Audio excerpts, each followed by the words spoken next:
Аймгийн иргэдийн төлөөллийн урлагийн дарга Эрдэнэт, аймгийн засаг дарга Инх болон аймгийн мэргэжлийн хэлтийн газар, онцгой байдлын газар, байгаль орчны газрын дарга удирдлагуудын бүрэлдэхүүнтэй ажлын хэсэг 2015 оны 9-р сарын 29-ны өдөр Шарын гол суманд ажиллалаа. Энэ өдөр Шарын голчууд нээлттэй алхнуудаар зохион явуулж иргэдтэй нэг цэгээс өргөн мэдээлэл авах боломжийг олгосон юм. Ингэснээр Шарын голчууд өөрт хэрэгцээтэй бараа бүтээгдэхүүнийг өргөн сонголтойгоор авах зэрэгцээ, төрийн үйлчлэгийг нэг цэгээс түргэн шургаа авах нөхцөл бүрдсэн юм а. Тусмын иргэдийн ая тухтай аюулгүй амар тайван орчинд аж төрөх боломжийг бүрдүүлж байдаг цагдаагийн хэлтэст камержуулалтын асуудал хүндрэлтэй хэврэн тус суманд статистик тоогоор нийтдээ 8100 гаруй иргэд аж төрдөг байна.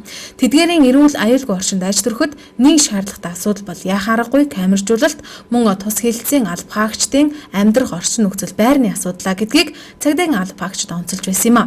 Уг асуудлыг нийааралтай шийдвэрлэх үүднээс холбогдох арга хэмжээг авахаа аймгийн удирдлагууд хэлж байлаа.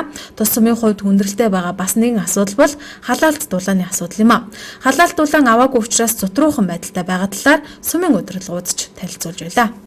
Энэ маргаанаас ч болоод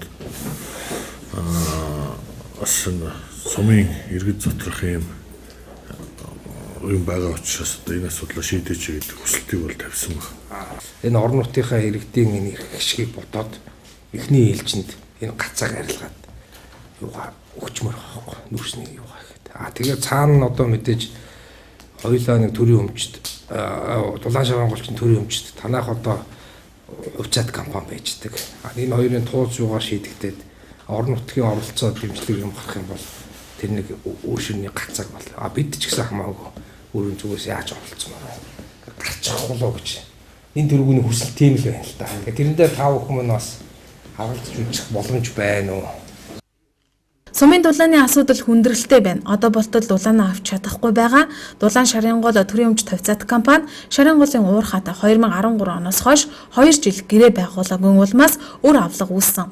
Энэ үрний асуудлаас болоод уурхаа нүүрсээ өгөхгүй, Дулаан Шарын гол дулаанаа өгч чадахгүй байгаагаас сумын иргэд хохирч байгаа учраас эхний ээлжинд иргэдийг дулаанаар хангаж, дараагаар нь өр авлагын асуудлаа харилцсан яаралтай шийдвэрлэх нь зүйтэй гэж аймгийн удирдлагууд энэ удаагийн уулзалтын үеэр онцоллоо.